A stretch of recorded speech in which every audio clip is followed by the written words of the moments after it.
All right, let's talk about the digital battlefield.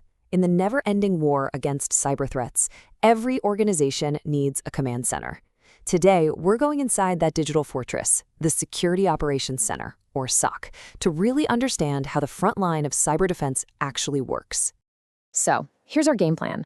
We're going to start with the why, the digital chaos that makes security so incredibly tough.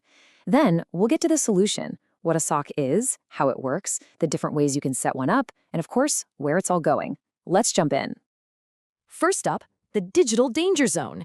To really get this, we have to ask a fundamental question.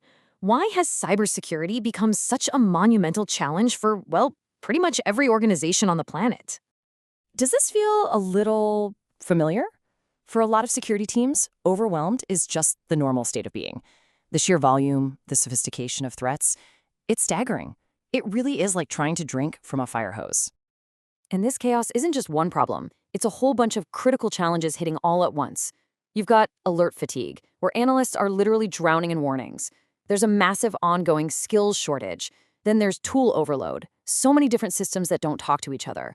And all this is happening while the bad guys are constantly changing their game. It's a perfect storm. But in response to that chaos, a really powerful solution has emerged. So let's introduce the hero of our story, the Cyber Command Center, or as it's known in the industry, the SOC.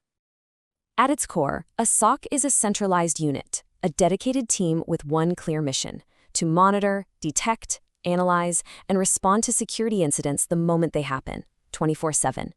It is the absolute nerve center for an organization's defense. So what does a SOC actually do all day? Well, it's a continuous four-step cycle. It all starts with monitoring. They have eyes on everything. Next, detecting, spotting anything that looks suspicious. From there, they analyze, digging in to see if it's a real threat or just a false alarm. And finally, they respond, taking action to neutralize the threat and stop the bleeding. Now, here's something people get mixed up all the time: the SOC versus the NOC, or Network Operations Center. This slide clears it up perfectly. A NOC focuses on operations. Is the network up? Is it fast? A SOC is all about security. Think of it this way. The NOC makes sure the highway is paved and traffic is flowing. The SOC is the highway patrol, looking for the bad guys. Their success isn't measured in uptime, it's measured in how fast they can spot and stop a threat. We've defined the SOC and what it does. So now let's pop the hood and see what core components actually make this whole engine run. Every single effective SOC is built on 3 pillars. It's a classic for a reason. First, you have the people, the experts who know what they're doing.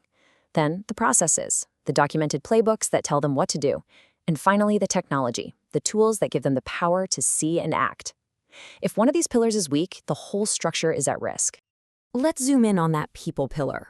A SOC is a team of specialists. You've got the manager, who's like the coach. You have your analysts, the players on the field, watching the screens. The engineers are the pit crew, keeping all the tech tuned up. Then you have threat hunters who go looking for trouble. And the incident responders, they're the special forces that parachute in when things get real. Okay, so we know what's inside an SOC, but how are they actually structured? Because, not all SOCs are created equal, and companies have some big choices to make. Really, it comes down to 2 main models: in-house or managed. An in-house SOC means you build it and run it yourself. You get complete control, which is great, but it requires a massive investment in people and tech. On the flip side, a managed SOC means you outsource the whole operation to a specialized company.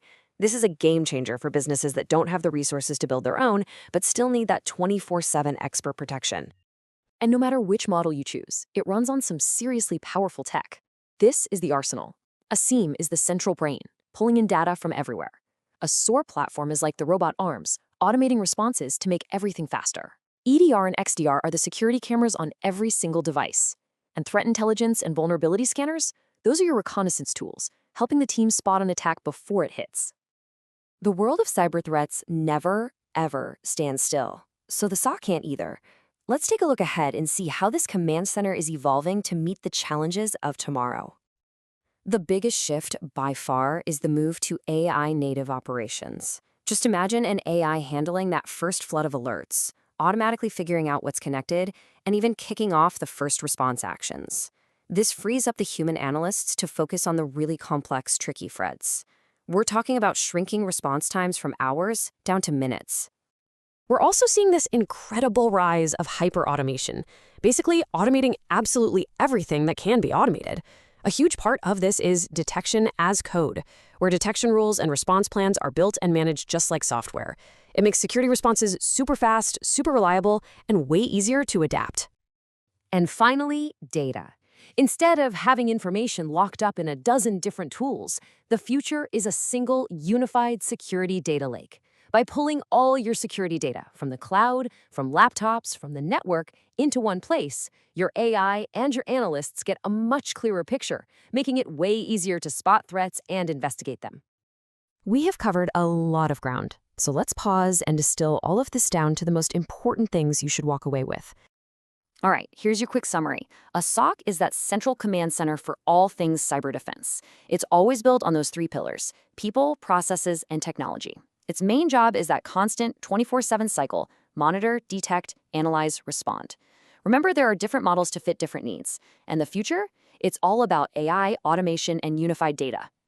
And that brings us to our final thought. Your data is constantly being watched by both the good guys and the bad guys. So the real question you have to ask is, who's in the command center protecting it?